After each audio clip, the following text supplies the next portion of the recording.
शंकरं शंकराचार्यं केशवं बादरायणं सूत्रभाष्यो कृतो वन्दे भगवन्तो पुनः पुनः।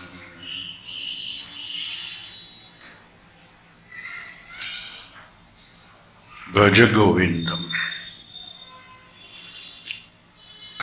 अनंत आकाश में उड़ने वाला पक्षी, सदा मुक्त,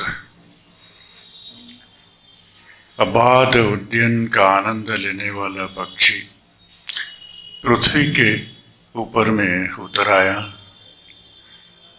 और पिंजरा में बद्ध पक्षी को खबर देता है ये एक अनंत आकाश भी है जहाँ परम मुक्ति है, जहाँ परम आनंद है। चल उस परम आनंद की आकाश में, उस सच्चिदानंद आकाश में, जिस आकाश में उड़ना ये तुम्हारा जन्म सिद्ध अधिकार है। मगर पक्षी डरता है, अपने पिंजरे को छोड़ने में उसको डर लगता है। पिंजरा के साथ में उसकी इतनी एकात्मता हो गई है कि पिंजरे से बाहर ही नहीं निकलना चाहता। कोई अनंत आकाश भी है और उस अनंत आकाश का उड्डयन भी मैं कर सकता हूं और उसका एक अलग ही आनंद है, ये बात ही मानने को राजी नहीं है। ये अहंकार के पिंजरा में बद्ध वासना, तृष्णा, आशा, काम, क्रोध के पिंजरे में बद्ध पक्षी, जिसको ये सब बंधनों से मुक्त, ये कारागृह से मुक्त पक्षी जब खबर लेके आता है कि बाहर निकल, अपने पिंजरे से छोड़ अपने कारागृह को, मुक्त हो जा अपने बंधन से और चल मेरे साथ अनंत आकाश की उड़ान में। अमृत तुम्हारा स्वभाव है, अमृत की तुम संतान है और उस अमृत के पास में पहुंचना ये तुम्हारी संभावना है, तुम्हारी पोटेंशियलिटी। पोटेंशियली तो तुम डिवाइन है, अमृत है। उस अमृत का संदेश लेकर के मैं आया हूं। तुम अपने कारागृह से बाहर निकलो और तुम अमृत को पा जाएगा। ये अमृत को पाने के लिए कारागृह से कैसे निकलना है, उस कारागृह का चित्रण हम लोगों को शंकराचार्य भज गोविंदम के स्तोत्र में देते हैं। ये कारागृह का एक एक आयाम हम लोगों को दिखाते हैं शंकराचार्य जी। क्या क्या कारागृह आरंभ है, किस भ्रांति में तुम पड़ा है, किसको बंधन तुम मान लिया है। काते कांता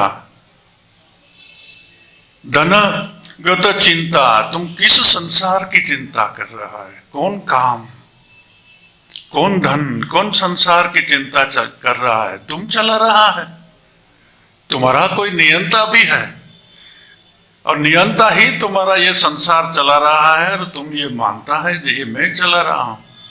गाड़ी के नीचे कुत्ता चल रहा है और कुत्ता समझ रहा है मैं ये गाड़ी को चला रहा हूं। गाड़ी को चलाने वाले तो कोई दूसरा ही है। महाभारत का युद्ध जब पूरा हो गया और विजय निश्चित हो गई, तब कृष्ण ने अर्जुन को कहा रथ से उतरो। रोज तो युद्ध पूरा होने के बाद में शाम को जब युद्ध समाप्ति की घोषणा की जाती थी, कृष्ण पहले उतर जाते थे क्योंकि वे सारथी है, सारथी को पहले उतरना है और फिर जो रथी है और रथी बाद में उतरेगा। ये उनका सम्मान है रथी का। मगर आज कृष्ण उल्टा बोल रहा है, अर्जुन को बोलता है तुम पहले उतरो। तो अर्जुन की समझ में नहीं आया कि मुझे पहले उतरने को क्यों बोलता है। यदि वो दोनों मित्र है, वो पहले नीचे उतर गया, फिर कृष्ण नीचे उतरे और रथ जल के खाक हो गया। तो अर्जुन ने कृष्ण को बोला रथ जल के खाक क्यों हो गया। बोले रथ तो आगे ही जल के खाक हो गया, तुम्हारा ये रथ के ऊपर में भीष्म ने और द्रोण ने और कर्ण ने और जयद्रथ ने और शल्य ने जो दिव्य बाण दिव्य अस्त्र चलाया है, ये रथ तो कभी का भस्म हो गया है। मैं अपने संकल्प से ये रथ को पकड़ के रखा हूं और तुम उस रथ में युद्ध कर रहा है। तुम समझ रहा है कि मैं युद्ध कर रहा हूं, तुमको तो युद्ध कोई करा रहा है। ये तो सर्वनियंता की, यहाँ कृष्ण यहाँ बोलते हैं शंकराचार्य वातुल की, तो वह नास्ति नियंता, वो नियंता तुम्हारा नियंत्रण कर रहा है।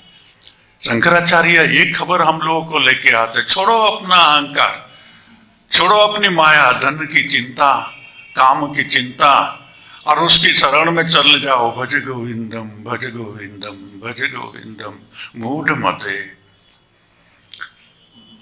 खाली हमारे बंधन के और संसारियों के बंधन के नहीं, जीवन के जो जो क्षेत्र में जहां जहां भी शंकराचार्य को लगता है यहाँ भ्रांति है या ढोंग है या असत्य है, शंकराचार्य उसको निर्देश कर देते हैं। फिर वो संसारी हो या सन्यासी हो। उदर निमित्तम बहु कृतवेषा, उदर के निमित्त के लिए, अपने पेट भरने के लिए विभिन्न तरह के सन्यासियों के वेश, जटा मुंड, जटा माला तिलक टपका ऐसे कर करके घूम रहे हैं। शंकराचार्य उनको बता रहे हैं कि तुम क्या कर रहा है, ये सब तो कोई सन्यास नहीं है, तुम जागो, ये ढोंग को छोड़ो। नहीं बता रहा है अगर ढोंग आ भी गया है तो छोड़ो और एक सत्य जीवन को पकड़ लो। कितना भी ढोंग करो मगर मृत्यु तो तुम्हारे पास में आ जाएगी। अंगम गलितम बलितम मुंडम, वृद्धावस्था आएगी, चलने की शक्ति नहीं रहेगी, वृद्ध हो जाएगा, हाथ में दंड लेकर के चले जाएगा, चलना पड़ेगा। फिर भी आशा तुम्हारी नहीं छूटती है। ये आशा को छोड़ने के लिए तुमको जो कुछ करना है करना होगा। बाहर का कोई वेश से कुछ तुमको लाभ नहीं होगा। जहाँ तक आशा नहीं छूटती है वहाँ तक बहुकृत वेश से कुछ भी नहीं होगा। शंकराचार्य हम लोगों को बताते हैं कि आशा को छोड़ो, मरते पर्यंत आशा नहीं छूटती है। एक धनवान व्यक्ति का मृत्यु का समय आ गया, बहुत धन इकट्ठा किया था, बड़ा परिवार था, सुखी था, धन का कोई अभाव नहीं था, मगर आशा और लोभ वो मन से अभी भी जाता नहीं है। जहां तक मन में और भी पाऊं और भी पाऊं और भी पाऊं, उसकी जो आशा बनी रहती वो आदमी एक दृष्टि से भिखारी है। अभाव का जिसको भाव रहता है वह तो भिखारी ही समझा जाएगा, क्योंकि अभाव होने से तो मांगने जाता है। तो व्यापारी मरने पड़ा, बेहोश जैसी स्थिति हो गई और कुछ बोलने चाहता है, जा जा जा बा बा बा कुछ बोल रहा। लड़के लोग, उसकी पत्नी सब वहाँ खड़े हैं, समझ में नहीं आता है। तो लोग समझे कि शायद पिताजी का अंतिम समय आ गया है, धन कहीं रखा होगा। पुराने जमाने तो बैंक टैंक में पैसा नहीं रखता था, जीरे जवाहरत सब है, कहीं जा करके छुपा करके रख देते, अंतिम समय में उनको बताते। तो वो लोग सोचा हाँ जी ये शायद अंतिम समय आ गया है, पिताजी बताना चाहते हैं, धन कहाँ। वैद्यराज को बुलाया, वैद्यराज को बुलाया। अब 5 मिनट पिताजी बोले ऐसी कोई व्यवस्था कर दो, फिर जितना भी पैसा लगे। बड़ी फीस लेकर के वैद्यराज ने पिताजी के मुख में कुछ ड्रॉप डाल दिए एनर्जी के, और पिताजी बोलने लगे, जा जा जा, झाड़ू झाड़ू झाड़ू, बछड़ा झाड़ू को छिपा रहा है। मरने का समय आ गया है, अंतिम श्वास चला उसका चलना रहा है, अभी 2 मिनट में ही उसकी सांस बंद हो जाएगी, मगर उसका मन कहाँ है। तदपि न मुंचयति आशा वायु, शंकराचार्य हम लोगों को बता रहे हैं। तो ये तब भी आशा छूटती नहीं है। मृत्यु आ जाने पर भी जीवन भर अगर सत्संग न करे, बार बार हैमरिंग ना हो, बार बार आकाश में उड़ने वाला मुक्त पक्षी आकर के हम लोग को चोंच न मारे, हमको पिंजरे से धक्का ना दे, तहाँ तक हम अपना पिंजरा छोड़ने को राजी नहीं होते हैं। ये हम लोग आगे चर्चा कर ली थी। आज का श्लोक है, अग्रे वहनी पृष्ठे भानु, रात्रो चुबुक समर्पित जानु, करतल भिक्षा स्तरुतल वास, तदपि न मुंचती आशा पाश। पहले ट्रांसलेशन पढ़े, पुअर ट्रांसलेशन, बहुत अच्छा ट्रांसलेशन। सामने आग, पीछे सूर्य, रात बीतने पर वह अपनी चुड्डी को, चुड्डी माने चुड्डी को घुटनों से सटाकर बैठता है। वह अपने हाथों से भिक्षा प्राप्त करता है और किसी वृक्ष के नीचे रहता है, फिर भी आशा का फंदा उसे नहीं छोड़ता। आगे के श्लोक में ढोंगी की बात की थी। ये व्यक्ति ढोंगी नहीं है, उसने मान लिया है कि त्याग करना है, त्याग से कुछ मिलता है, इसलिए त्याग कर दिया। करतल भिक्षा, सब छोड़ दिया, इवन भिक्षा पात्र भी, खप्पर भी छोड़ दिया। किसी के घर में जाता है तो हाथ में भिक्षा लेता है और वहां ही भिक्षा खा लेता है। नदियां बहती हैं, झरने बहते हैं, वहां से हाथ से ही लेके पानी पी लेता है। संपूर्ण टोटल अपरिग्रह। उसके पास में अपना घर भी नहीं है, अपना आश्रम भी नहीं है, अपना पात्र भी नहीं है, न तो उसके पास में कुछ है। इतना बड़ा त्याग, ऐसे त्याग की तो बात की है शास्त्रों में। कैसा? अग्रे वहनी पृष्ठे भानु, दिन शीतकाल का समय है, ठंडी पड़ रही है। दिन में तो सूर्य उगा है, तो सूर्य में बैठ करके अपनी ठंडी को बढ़ा लेते हैं। रात पड़ गई, ठंडी है, वस्त्र नहीं है, कंबल नहीं है, आगुन जला दिया, लकड़ी जमा करके आगुन जला करके वहां सो गया। मगर आगुन तो जलते जलते आधा रात के बाद में आगुन भी तो खत्म हो जाएगी। तब ठंडी लगने लगी तो चिबुक जानो, रात्रो चुबुक समर्पित जानो। ये जानो मने घुटना, हाटू, घुटना को हाटू कैसे करके रात को सो जाता है तो ठंडी कम लगेगी। रात्रो चुबुक समर्पित जानो, करतल भिक्षा स्तरुतल वास, तदपि न मुंचती आशा वायु। तो भी उनकी आशा जाती नहीं है। किसके लिए वो तपस्या करता है अलग बात है। ऐसी बात नहीं है जो सब सन्यासी मुक्ति के लिए सन्यास लेते हैं, सांसारिक कामना के लिए भी सन्यास लेते हैं। रामानंद सरस्वती ने एक प्रसंग कहा, उनका किताब में, ऑडियो में मैं सुन रहा था। ओमकारेश्वर में उनका आश्रम था और किसी ने आके बोला जी महाराज वहाँ एक साधु है और वो पूरी रात जप करता है। तो दूसरा कोई उसका मित्र था, वो जानता था जो जप क्या कर रहा है। रामानंद महाराज तो पहले सुन करके बहुत खुश हो गए, वाह सारा रात जप करता है, ये तो बहुत बड़ा साधक है। तो उसका रहस्य जानने वाला कोई उसका मित्र थे, महाराज वो क्यों जप करता है मालूम है? वो मारण मंत्र का जप कर रहा है। मारण मंत्र जिसको सिद्ध हो जाएगा तो जो किसी के ऊपर में फेंकेगा तो उसकी मृत्यु हो जाएगी।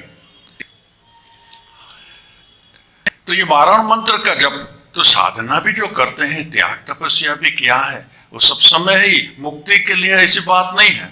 मैं जब ईटानगर में था तो वहाँ से परशुराम कुंड मकर संक्रांति के दिन में वहाँ बड़ा मेला लगता है, बहुत लोग तीर्थयात्री वहाँ जाते हैं, बहुत सन्यासी, विभिन्न संप्रदाय के सन्यासी जाते हैं। और उस तरफ रास्ता में जाते हुए कोई कोई ईटानगर में भी चले आते हैं। और साधु लोग आने से तो आश्रम कहाँ है, वहाँ खाना मिलेगा, कुछ मदद मिलेंगी, तो लोग मेरे पास में चले आते थे, कुछ पैसा भी ले जाते थे और भी कुछ मदद ले जाते थे। तो एक साधु ऐसा जटाधारी था, ऐसे ही बहुत से तिलक इत्यादि किया था, मालाएं लगाई थी। तो उनके साथ बात करते करते मैं उनको पूछा, ये आप तो साधना तो करते होंगे, साधु तो साधना करना है, शास्त्र अभ्यास तो करना है, तो क्या क्या आपने शास्त्र पढ़ा है? ऐसे ही, हम तो पढ़ा लिखा नहीं है, हम कोई शास्त्र पढ़ा नहीं है। तो सन्यास आप ले लिया? हाँ सन्यास ले लिया, गुरुजी मिल गया, गुरुजी से सन्यास लिया। तो साधना करते होंगे, कुछ जप करते होंगे, क्या कुछ ध्यान करते होंगे ना, भगवान का नाम लेता हूँ, साधना क्या हो मुझे कुछ मालूम नहीं। तो फिर आपने सन्यास किसके लिए लिया? और मैं तो गरीब घर में जन्मा हूँ, अत्यंत गरीब हूँ, 2 टाइम का खाना भी नहीं मिलता हूँ। तो सुनते हैं बुजुर्ग लोगों से पूर्व जन्म का पाप क्या वही इस जन्म के अंदर में हमको भोगना पड़ता है। तो पूर्व जन्म का पाप से तो ये भोग रहा हूं, मगर अगला जन्म मुझे अच्छा मिले तो अभी कुछ धर्म कार्य करना चाहिए, ये अभी धर्म कार्य करना चाहिए। तो मैं संन्यास ले लिया और तीर्थ यात्रा में तीर्थ में घूमता हूँ, रहता हूँ और वहां भगवान का दर्शन करता हूँ। इससे मेरा कुछ पुण्य हो जाएगा तो दूसरा जन्म मुझे अच्छा घर में मिलेगा तो सुख से रहूंगा। ऐसा भी विचार होता है संन्यास के पीछे। तो किसके पीछे क्या विचार है, ये महत्व की बात है। प्योर मुक्ति की इच्छा करने वाला बहुत ही कम लोग होते हैं, और प्योर मुक्ति की इच्छा करने पर भी सब समय वो आइडियल बना रहता है, ऐसी बात नहीं। इसके आगे का श्लोक में तो एक ढोंगी की बात की गई थी, यहाँ किंतु ढोंगी नहीं है, ये साधक है, मगर साधक होने पर भी उनकी अंदर से आशा तृष्णा नहीं जाती। बहुत पुराने समय की एक कहानी है। एक तपस्वी जंगल में तपस्या कर रहा था, सदा स्वर्ग प्राप्ति के लिए तपस्या कर रहा था। सब लोग तपस्या आध्यात्मिक उन्नति के लिए करते हैं, ऐसी भी बात नहीं है। कोई कोई कामनाओं की सिद्धि के लिए तपस्या करते हैं और उस तपस्या का उल्टा परिणाम भी हो सकता है। हजारों साल की तपस्या करेंगे, जैसे भस्मासुर की कहानी में हम लोग पढ़ते हैं, हजारों साल पर तपस्या की और भोलानाथ को प्रसन्न कर लिया। प्रसन्न करके मांगता क्या है, मैं जिसके ऊपर में हाथ रखूं वो भस्म हो जाए, वो विश्व विजयी होना था उसको। तो भोलानाथ तो अपना वो तो महाकरुणावान है, उसका क्या परिणाम होगा वो नहीं जाना, समझ के ही वो दे ही देते हैं, मांगने से ही दे देते हैं। इनसे करुण उनको वरदान दे दिया। अभी भस्मासुर ने सोचा कि पहला प्रयोग किसके ऊपर मैं करूं? बोले आपके ऊपर मैं ही प्रयोग करूंगा मैं। शिव जी के बोले तुम्हारे आपके आप भस्म होते हैं कि नहीं? तो शिव जी भागे वहां से, भागे भागे तीनों लोक में जाते हैं, कहीं पर भी इससे छुटकारा नहीं पाता। विष्णु के पास में खबर चला गया। तो विष्णु बोले ये तो बात बहुत गंभीर बन गई है, शिव जी ने वरदान दे दिया, अभी खुद फंस गए हैं। तो विष्णु ने मोहिनी रूप ले लिया, ऐसी परमा सुंदरी बन गई और शिव जी और भस्मासुर के बीच में आई तो भस्मासुर उसके मोह में पड़ गए, शिव जी को भूल गए। और इस सुंदरी के पास में जाकर के उसके पास में याचना करते हैं। तो सुंदरी तो नाचने लगी। बोले तुम नाचना अगर जानो तो मैं तुमसे शादी कर लूंगी। हाँ मैं तो नाचूंगा, सिखाओ हमको कैसे नाचना है। तो नाचने लगी, ऐसे हाथ करती है, ऐसे हाथ करती है, हाथ करते करते माथा में ऐसे हाथ करना है। तो माथा में उसने हाथ अपना किया, तो भस्मासुर ने भी अपने हाथ माथा में किया। आफ्टर ऑल तो मूर्ख राक्षस था, जैसे ही अपने मस्तक के ऊपर में हाथ रखा वो भस्म होकर के खत्म हो गया। तो ऐसे भी तपस्या होती है। तो ये जो तपस्वी जंगल में तपस्या करने को गया था, कठिन तपस्या करता, कोई एक गरीब घर की लकड़े बीनने वाली एक युवती वहां जाया करती थी। तपस्वी को देख करके उसके ऊपर में श्रद्धा हुई। जाकर के जंगल में से कुछ फल बीन के आती, पत्तों के दोने में पानी भर करके तपस्वी के पास में रख देती। तपस्वी को अपने खाने की अपने पीने की कोई परवाह नहीं है, वो सदा अपने साधना में, अपनी प्रार्थना में, अपने जप में लीन रहता था। कभी उसको खाने की इच्छा हो तो खा लिया, पानी पीने की इच्छा हो तो पानी पी लिया। ऐसे उसका समय जा रहा है। तपस्या उसकी बढ़ने लगी। इंद्रासन डोला। इंद्र डरने लगा, जे ये तो स्वर्ग में आना चाहता है क्या, इंद्रासन को ले लेना चाहता है, इसको तो रोकना पड़ेगा। तो स्वर्ग इंद्र की जो टेक्निक है, स्वर्ग से एक प्रकाश की सौंदर्य की किरण उतरी। जो लड़की रोज ये सन्यासी तपस्वी को देने को जाती थी फल, उसके अंदर में वो किरण की, एक प्रकाश की और सौंदर्य की किरण ने प्रवेश कर दिया। एक काली कलोटी ऑलरेडी एक आदिवासी महिला परमा सुंदरी बन गई। उसके अंग अंग से यौवन और सौंदर्य टपकने लगा, एक जीवंत अप्सरा बन गई। ऐसा सौंदर्य पृथ्वी के ऊपर देखने में नहीं आता है। वो लड़की ने जाकर के पानी में जब दोनों में पानी भरने को लगी तो वो अपना सौंदर्य देख के खुद ही अपने के ऊपर में आसक्त हो गई। तपस्वी के पास में गई, तपस्वी के पास में गई तो तपस्वी ने तो मन में ठीक किया था कि अभी मैं यहाँ से और भी ऊपर के प्रदेश में जाऊंगा और भी कठिन तपस्या करूंगा। ऐसा उस युवती को बोल करके युवती के सामने उन्होंने देखा। ऐसी परमा सुंदर उन्होंने कभी नहीं देखा था। बस खाली देख लिया, बात खत्म हो गई और युवती चली गई। और जब तपस्वी ने कहा कि मैं ऊपर में चले जाऊंगा और भी कठिन तपस्या करने के लिए, तो उस युवती ने बोला मेरा क्या कसूर है, इतना जो आपकी सेवा करने का मुझे सहयोग मिलता था, कुछ पुण्य मिलता था, वो भी मुझसे छिन जाएगा। वो जाकर के अपने घर में बहुत सोचा, फिर उनको लगा कि नहीं मुझको भी यहाँ से चला जाना चाहिए। ऐसा वो सोच रही थी तो दूसरे दिन आकर के तपस्वी को बोला कि मेरे माता पिता यहाँ से दूर चले जा रहे हैं, मैं भी यहाँ से चले जाऊंगे। तपस्वी की तपस्या और भी कठिन होने लगी, और भी तेज होने लगी। इंद्र घबरा गया और पृथ्वी के ऊपर आकर के तपस्वी को बोला वरदान मांगो। तुम तो स्वर्ग प्राप्ति के लिए तुम तपस्या करता था, स्वर्ग का द्वार तुम्हारे लिए खोल गया है, चलो स्वर्ग में चलो। तपस्वी ने बोला मुझको स्वर्ग में नहीं जाना है। तुमको स्वर्ग में नहीं जाना चाहिए तो तुमको क्या चाहिए? मुक्ति चाहिए, स्वर्ग से ऊपर में तो मुक्ति है। नहीं मुझे मुक्ति भी नहीं चाहिए, मुक्ति भी नहीं चाहिए। मुक्ति की भी इच्छा को त्याग करना तो परम बात हो गई। इससे तो फिर और चरम बात कोई हो नहीं सकती है। तो इंद्र के मन में आ जाए तो महान व्यक्ति है, उसके चरण में तो प्रणाम करने चाहिए। ऐसा सोच करके प्रणाम करने जा रहा था, उसी समय में तपस्वी बोला कि मुझको स्वर्ग में भी नहीं जाना चाहिए, मुझको मुक्त भी नहीं चाहिए, मुझको तो वह लकड़ी बिनने वाली लड़की वो दे दो। कब आदमी तपस्या करते तदपि न मुंचति आशा वायु। आशा वायु शंकराचार्य यहाँ जो बोलते हैं ना, करतल भिक्षास तरुतल वास तदपि न मुंचति आशा वायु। ये आशा वायु जल भी नहीं जाती है। कोई सदगुरु के पास में, कोई सिद्ध व्यक्ति के पास में जाएंगे और उस शुद्ध व्यक्ति का, सदगुरु का गाइडेंस में जब आध्यात्मिक साधना नहीं करेंगे तो कौन कब कैसे माया के फंदा में पड़ जाएगा कुछ मालूम नहीं है। आशा से निराश होना। निराश शब्द का दो अर्थ होता है। एक तो आशा की पूर्ति नहीं होने पर भी जो होता है वो निराश होता है, ये फ्रस्ट्रेशन है। मगर दूसरा होता है जिसकी आशा ही मर गई, जो निराश हो गया।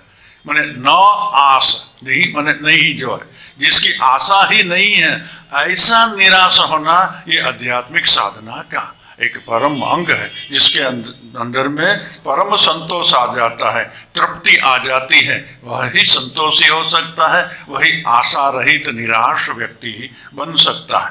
ये ढोंगी नहीं है। मगर इसकी जो वीकनेस है, शंकराचार्य हम लोग को वीकनेस के प्रति अंगुली निर्देश कर देते हैं। आगे का श्लोक में जाते हैं, कहते हैं कि एक एक शंकराचार्य के डिसाइपल्स, उनके शिष्य एक एक श्लोक बोलते हैं। जो भी हो, जो भी श्लोक बोलते हैं शंकराचार्य को बोलते हैं, और शंकराचार्य का अप्रूवल जब है तो शंकराचार्य का अप्रूवल होने से उसकी एक ऑथेंटिसिटी बन जाती है। वो जैसे कि शंकराचार्य का है ऐसे हम लोग इनको मान करके ही चलना चाहिए।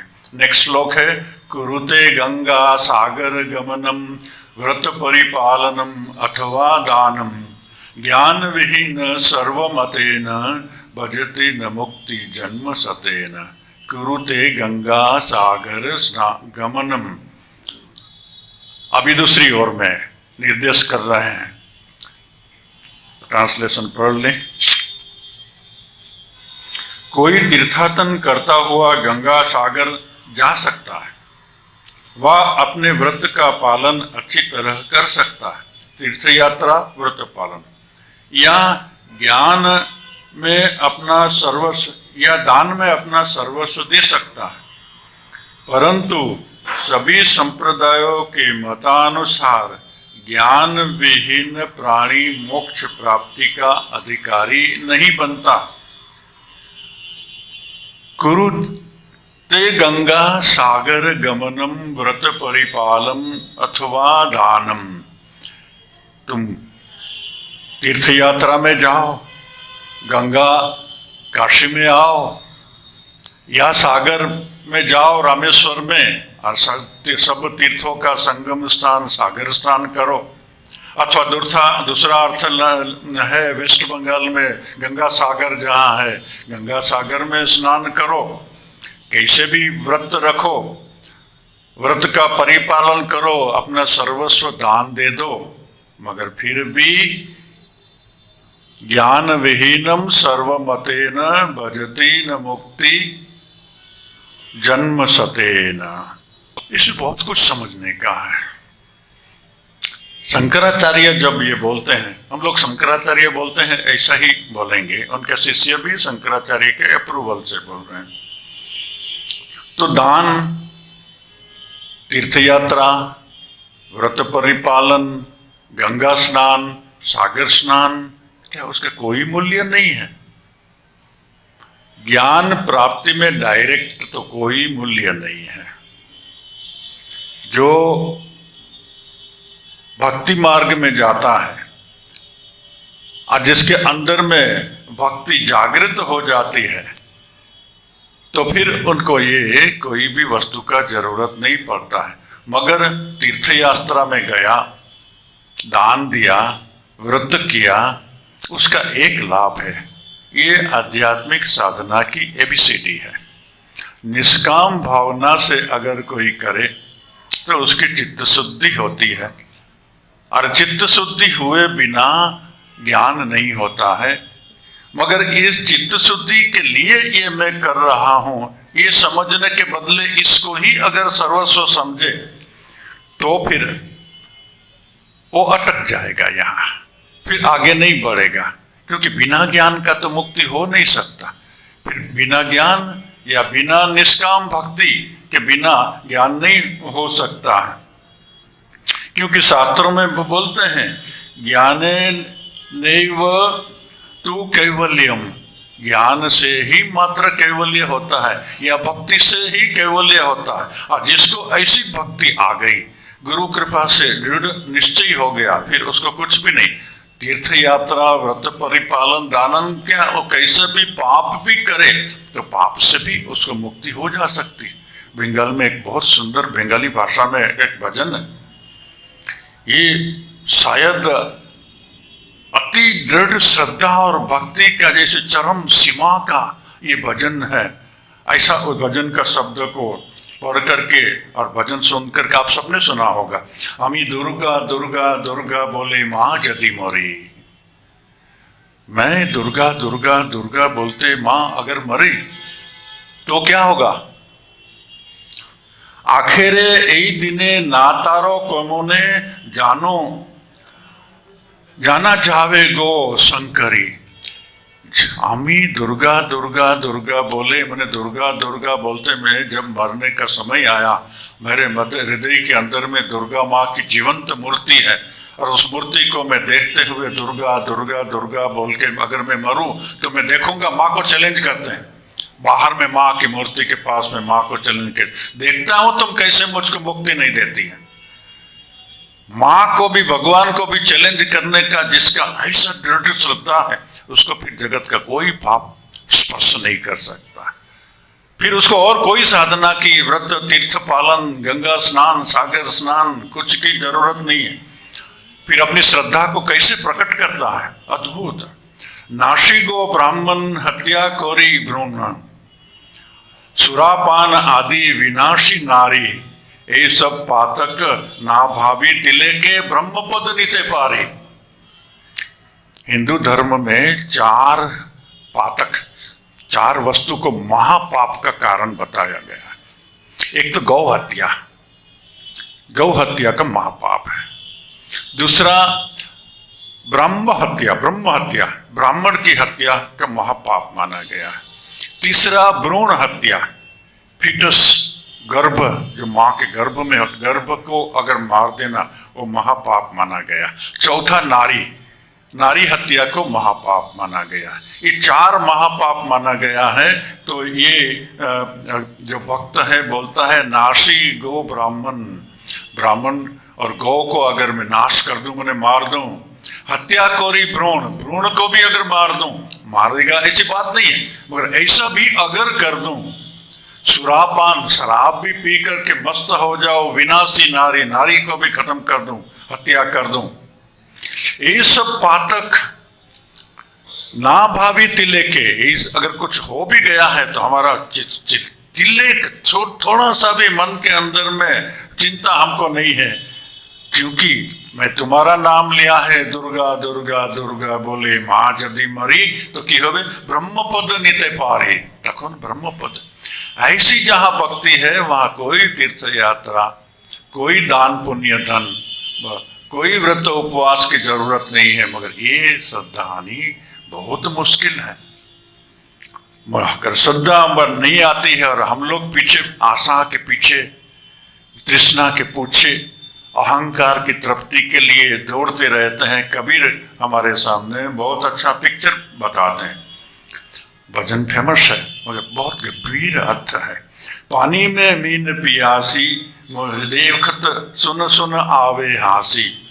पानी के अंदर में मीन मन मछली, कोई मछली पानी में रह करके बोले जो मैं प्यासी हो गई हूँ, तो जो सुनेगा उसको तो हंसी ही आएगी। कबीर का ये जो शब्द है ना, उसको उलट बांसी बोलते हैं। उलट बांसी मने उल्टा अर्थ दिखाते। पानी में कभी मीन प्यासी होती है, जो पानी में ही है उसको प्यास कैसे लगेगी, मगर कोई मछली आकर के बोले जब मैं प्यासी हूँ तो हंसने की बात है। कबीर हमारे लिए बोलते हैं, आत्मा के लिए बोलते हैं जी। ये आनंद का प्यासा, भोगों का प्यासा, तृष्णा का प्यासा बोलता है, जब मेरे प्यास है संसार के भोगों की, आनंद को पाने की, तब ब्रह्मज्ञानी शंकराचार्य बोलते हैं, कबीर बोलते हैं मुझे देखत आवे सुन सुन आवे हासी। आत्मज्ञान बिना नर भटके, कोई काशी कोई मथुरा। जहां तक आत्मज्ञान नहीं हुआ, काशी जाओ, मथुरा जाओ, पुरी जाओ, द्वारका जाओ, रामेश्वर जाओ, कितना भी भटको, आत्मज्ञान बिना नर भटके, कोई काशी कोई मथुरा। मिर्गा नाभि बसे कस्तूरी, बन बन फिरत उदासी। सब जगह में, सब तीर्थों में परमात्मा को पाने को जाता है, परम आनंद को पाने को जाता है। कबीर बोलते हैं जैसे मृग हरिण की नाभि में कस्तूरी बसी है और उसकी सुगंध से बाहर में ढूंढने को जाता है, कहीं नहीं मिलता। आगे जाके और भी सुंदर बोलते हैं, घर में धरी वस्तु, घर में पड़ी हुई वस्तु, बाहर खोजत जासी रे। वस्तु घर में खो गई है और ढूंढ रहा है बाहर में। ये जैसी मूर्खामी की बात है, ऐसे ही मूर्खामी कबीर बोलते हैं मनुष्य जाति में मैं देख रहा हूं। कबीर की जो बात है, ठीक यही बात का एक प्रसंग राबिया सूफी संत के जीवन के अंदर में हम लोग मिलते हैं। राबिया की घर में सुई, राबिया की सुई खो गई और बाहर में ढूंढ रही है, रास्ता में इधर ढूंढती ढूंढते राबिया बड़ी संत, सब बड़ी सम्मानित लोग जमा हो गए। राबिया क्या हो गया, सुई खो गई। अभी सुई तो बहुत छोटी वस्तु है, तो ढूंढने में टाइम भी लगता है, नहीं भी मिल सकती है, तो सब मदद करने लगे, मगर सही सुई कहीं भी मिलती नहीं है। राबिया बोली मुझको सुई ढूंढनी ही पड़ेगी। फिर किसी ने पूछा अभी तो संध्या होने आई है, फिर तो मिलेगी भी नहीं, तुम्हारी सुई एग्जैक्ट कहाँ पड़ी है बोलो तो हम लोग उस जगह में ढूंढेंगे। बोले सुई तो घर में खो गई है। बोले घर में खो गई है तो तुम बाहर में क्यों ढूंढती है? बोले घर में अंधेरा है इसलिए बाहर में ढूंढने आई हूं। ये जो मूर्खतापूर्ण बात राबिया हम लोग को बताती है, ये तो शिक्षा के लिए है। हम लोग सब अपनी सुई बाहर में ढूंढने जा रहे हैं, हम सब अपने आनंद को बाहर में ढूंढने जा रहे हैं। हम अपनी महत्ता, अपना गौरव बाहर में ढूंढने जाते हैं, मगर हमारा गौरव, हमारी महत्ता, हमारा आनंद, हमारी तृप्ति खोया है अंदर में और ढूंढ रहे हैं बाहर में। तो कबीर हम लोगों को बताते हैं, मिर्गा नाभि बसे कस्तूरी, बन बन फिरत उदासी रे। कुरुते गंगा सागर गमनम व्रत परिपालन अथवा दानम, ज्ञान विहीनम सर्वमतेन भजति न मुक्ति जन्म सत्यन। बिना ज्ञान की मुक्ति होने वाला नहीं है। एक भक्त ने जाकर के एक ज्ञानी वेदांती को पूछा, आप तो बोलते हैं ज्ञान के बिना भक्ति नहीं होगी, तो मैं तो ज्ञान नहीं, मैं तो भक्ति, मैं तो कृष्ण भक्ति करता हूँ, विष्णु भक्ति करता हूँ, तो मैं तो मरने से वैकुंठ में जाएगा क्या? हाँ जरूर जाएगा। फिर वैकुंठ में जाके क्या होगा? तुम भगवान के पास में रहेगा। फिर भगवान के पास में मैं जाऊंगा, भगवान के पास रहूंगा, तो भगवान मुझको क्या करेंगे? बोले अगर तुम्हारे मुख की पानी है तो भगवान तुमको ज्ञान देंगे। ज्ञान तो भगवान भी तुमको देंगे। तुम वैकुंठ में जाओ तो भी बिना ज्ञान का मुक्ति नहीं हो सकता है, क्योंकि ज्ञान ही मुक्ति है। ज्ञान माने इंफॉर्मेटिव ज्ञान नहीं, कल इंफॉर्मेशन मन से समझा हुआ शास्त्रों का ज्ञान नहीं, आत्मा को जानने का जो ज्ञान है वह ज्ञान। सीधी बात समझनी हो तो एक नारी को, नारी है वो कितना भी तुम शास्त्र से सिखाने के जाओ, मगर वो नारी है वो तो उसकी अनुभूति है। ये जो अनुभूति, वो नारी होने का ज्ञान वो नारी है, पुरुष होने का ज्ञान वो पुरुष है। ऐसे ही मैं आत्मा हूं, ये आत्मा को जानना ये ज्ञान है। मगर उस ज्ञान को जानने के लिए इंफॉर्मेटिव ज्ञान की जरूरत होती है। रामकृष्ण जी से बोलते हैं ना, किसी को एक पत्र आया और उसमें लिखा था कि एक कापड़ और 4 से रसगुल्ला बेच देना, बस फिर उसका तो लेटर का कोई वैल्यू नहीं रहा, तो फाड़ के फेंक दिया। शास्त्रों का इतना ही मूल्य है। शास्त्र हम लोगों को सिखाता है कि ये शरीर मैं नहीं हूं, इस शरीर को चलाने वाला जो प्राण शक्ति अंदर में है, प्राणमय शरीर, वह भी नहीं हूं। क्योंकि इस शरीर को मैं देखता हूं, शरीर का जन्म होता है, शरीर का मरण होता है, और आत्मा को तो अनादि अनंत बोलते हैं, आत्मा को जन्म मरण रहत बोलते हैं, आत्मा को तो असीम बोलते हैं। तो ये शरीर तो जन्म मरण होता है, तो ये तो मैं नहीं हूं। इसके अंदर में जो प्राण शरीर है, तो प्राण शरीर को तो मैं जानता हूं, मेरा प्राण, कभी प्राण स्वस्थ होता है, कभी प्राण अस्वस्थ भी होता है।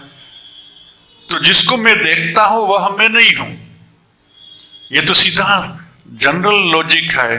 जब मैं एक ग्लास को देखूं तो मैं ग्लास नहीं हूं, मैं एक मूर्ति को देखूं तो मैं मूर्ति नहीं हूं, मैं आपको देखूं तो मैं आप भी मैं नहीं हूं। जिसको मैं देखूं वह मैं नहीं हूं। मैं अपने प्राणों को देखता हूं, मैं नहीं हूं।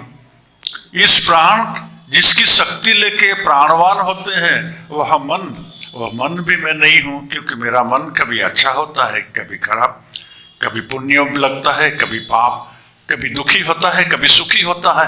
मगर उसका सुख दुख, उसका पुण्य पाप, ये सब तो मैं जानता हूं, तो उसको भी जानने वाला मैं हूं। ये मन जिसके आसपास में घूमता है, अहंकार, ये अहंकार को भी तो मैं जानता हूं, क्योंकि मैं जब जागा हुआ हूं तो मैं जानता हूं जो मैं ये शरीर हूं। ये मन को देखने चलाने वाला मैं एक अहंकार हूं, ये अहंकार भी मैं नहीं हूं। ये सब को जानने वाला जो साक्षी, जब मैं बचपन में छोटा था तब मेरा बचपन को मैं देखता था, जब मैं तरुण हुआ तो मेरा तारुण्य को भी मैं जानता था, जब मैं युवा हुआ तो मेरी युवावस्था को मैं जानता था, जब मैं वृद्ध हुआ तो भी अभी मैं जानता हूं कि वृद्ध हो गया, मगर वो जानने वाला तो मैं एक ही हूं, उसमें तो कभी परिवर्तन नहीं हुआ था। शरीर तो सदा मरता रहता है और जन्मता रहता है। 7 साल के अंदर में शरीर पूरा का पूरा बदली हो जाता है। ये शरीर एक अनवरत जन्म और मरण, सेल्स का नया जन्म और पुराना सेल्स का मरण का एक अविरत प्रक्रिया चलती ही रहती है। हर क्षण शरीर मरता है, हर क्षण शरीर के अंदर में नए सेल्स जन्म रहता है। जन्म और मृत्यु की एक अविरत घटना हमारे शरीर के अंदर में चलती रहती है और 7 साल में सब परिवर्तन हो जाता है। 70 साल का बूढ़ा या बूढ़ी तो 10 बार जन्म चुका है उसका शरीर और 10 बार बदल चुका है उसका शरीर, मगर मैं उसको देखने वाला एक ही हूँ। ये जो ज्ञान है, ये ज्ञान के बिना मुक्ति संभव नहीं है, यही बोलते हैं। और ये ज्ञान विहीन सर्वमतेन भजति न मुक्ति जन्म सतेन। कितने भी 100 जन्म हो, 100 जन्म हो या 1000 जन्म हो, जहाँ तक ज्ञान नहीं होता है मुक्ति संभव नहीं है। इसलिए ज्ञान के लिए, मुक्ति के लिए ज्ञान पाना है और ज्ञान का प्रकाशित होने के लिए ये जो बाधा शंकराचार्य इसमें बताते रहे हैं, उस बाधाओं को दूर करना है। ये बाधाओं को हटाने की बात ही शंकराचार्य हम लोगों को सिखा करके अध्यात्म जीवन की कला सिखा रहे हैं। जिसको भी ये कला का ज्ञान हो गया वह मुक्त के प्रति अग्रसर हो सकता है। आज इतना ही। ओम शांति शांति शांति। हरि ओम तत्सत्। श्री राम कृष्णार्पणमस्तु।